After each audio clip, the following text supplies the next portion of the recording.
Hi, I'm your host, Barbie Romero, the Director of Event Programming at MediaPost. Welcome to our Brand Insider Series Backstage exclusive. This is your chance to ask our past brand insiders what's on your mind. Today, our spotlight is on Scott Sutton, Director of Media from CKE Restaurants. Welcome, Scott. It's great to have you. Thanks for having me, Barbie.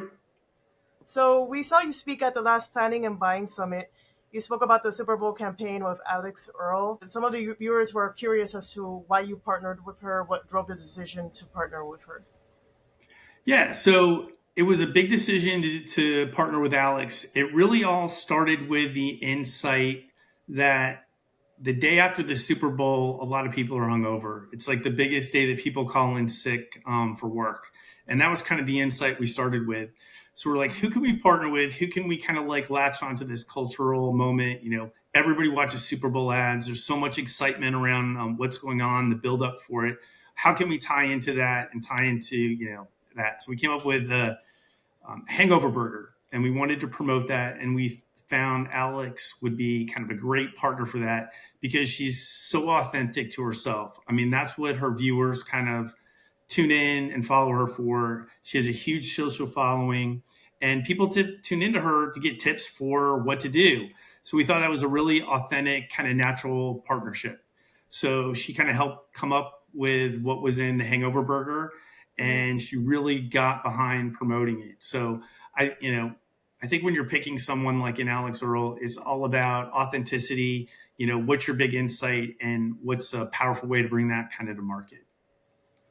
Hangover burger. That sounds great for after a lot of like Halloween coming up, for example, a lot of different occasions. So great idea. So the next question that people were also curious about is it better to work with the same influencers, or do you have to look to change the roster as the market and cultural conditions change?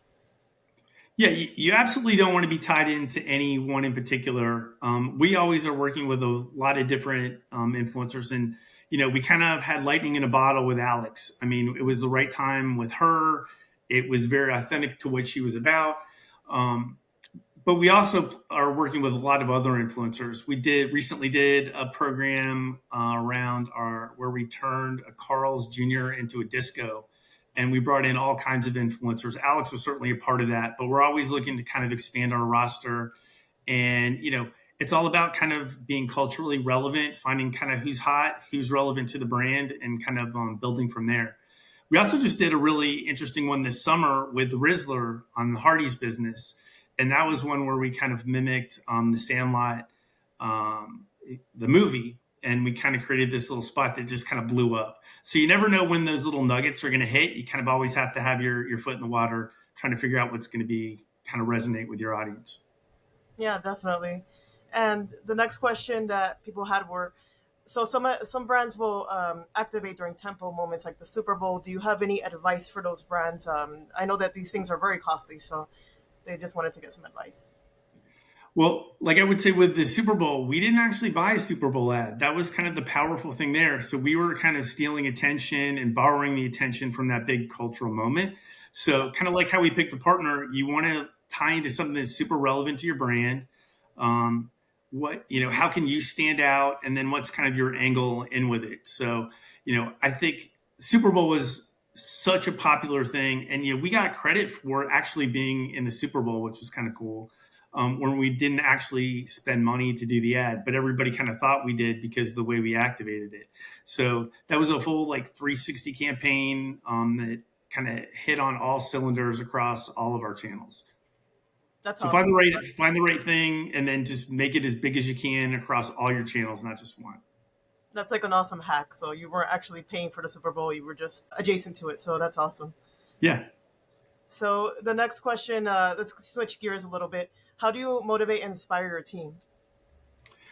So we have a really lean team here at CKE. And so I would say that the key to that is just collaboration. So, we have to work with so many different partners, whether it's with our culinary team, whether it's with our brand team, our agency partners, operations, our franchise community.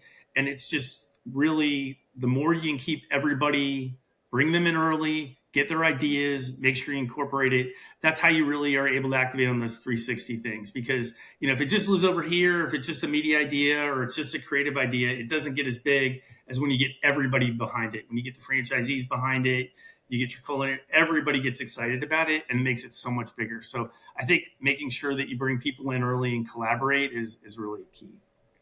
Yeah, definitely.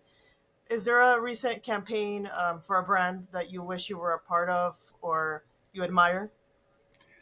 So the one that came to mind for me was these glasses. I had a great experience. I was going to buy another pair of glasses, and somebody pointed me to Veni. It's an app online, and I had such a good experience. I bought like 4 different pairs because it was like a seamless experience for the customer. There was like no friction, and it was just like a fun way to buy something that's kind of boring glasses for and it had a huge value. So I'm while it wasn't a huge marketing campaign, Mhm. having a seamless, easy customer experience kind of tops everything, and that's kind of what I really gravitated toward for that.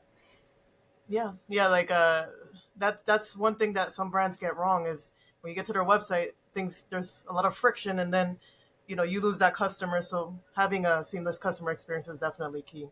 And that's exactly what happened to me. Like I was frustrated because I was trying to buy it on a competitor site and it wouldn't Mhm. work. And I was complaining at work to somebody. They're like, "Oh, have you tried this site?" And I'm like, "No." And I was like frustrated. I went there and I'm like, "Wow, this is like really cool." So when you have a great customer experience, people are going to know about it and the word's going to spread.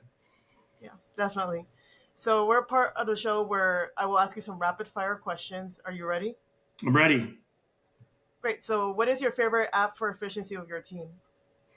My favorite app is absolutely ChatGPT. I use it for everything. It's great for just bouncing ideas, getting up to speed on topics, and then really kind of putting my thoughts together so it's clean and crisp. And I feel like the more streamlined and clear your communications are, the faster everything gets done. So that tends to help quite a bit for me. So I love ChatGPT. Yeah, I've tried ChatGPT and Gemini, and I still think ChatGPT is better than Gemini for some reason. I don't know why I lean towards one or the other, but I think it's like I also think it's like web browsers, like phones. I think you get an affinity for something, and it's like I even go back to the old mod because they update their models, even like 4.0. I still have an affinity for that one, but I'm always playing around in different AI tools. nice.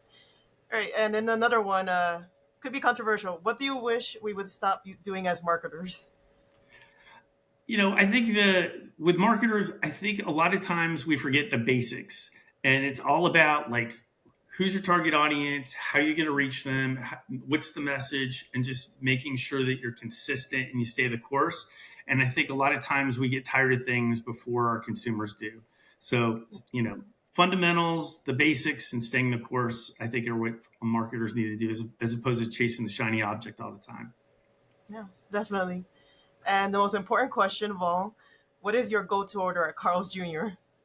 So Carl's Jr. I like the big Carl.